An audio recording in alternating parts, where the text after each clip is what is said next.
কুমোরটুলি মানেই সেই সনাতনী ঐতিহ্য যা শতাব্দীর পর শতাব্দী ধরে বাঙালি মনন ও আধ্যাত্মিক চেতনাকে বিভোর করে রেখেছে। এবছরও কুমোরটুলিতে আমরা পৌঁছে গিয়েছিলাম শিবরাত্রির প্রাককালে এবং গিয়েই কুমোরটুলি পাড়ায় পা দিয়েই আমরা এই অনিন্দ্য সুন্দর শিবদুর্গা গণেশ ও নন্দীর প্রতিমা দেখতে পেলাম।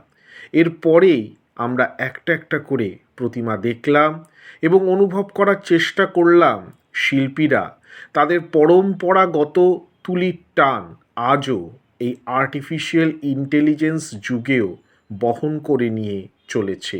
বসন্তের নিস্তরঙ্গ অপরাহ্নে কুমোরটুলির এই শিবদুর্গা প্রতিমা যেন বাঙালির সেই সনাতনী ঐতিহ্য ও পরম্পরার সাক্ষ্য বহন করে চলেছে। শিবদুর্গার মধ্যেই বাঙালি চিরকাল দেখে এসেছে মাতা পিতার প্রতীককে, তাই শিবদুর্গা হয়ে উঠেছে বাঙালির একান্ত আপন মাতা পিতা, যার বহমানতা আজও এগিয়ে নিয়ে চলেছে বঙ্গজীবনকে।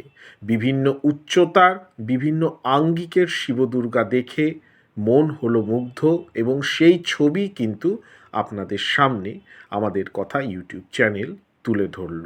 আশা করি মিনি ব্লগটি ভালো লেগেছে। নমস্কার।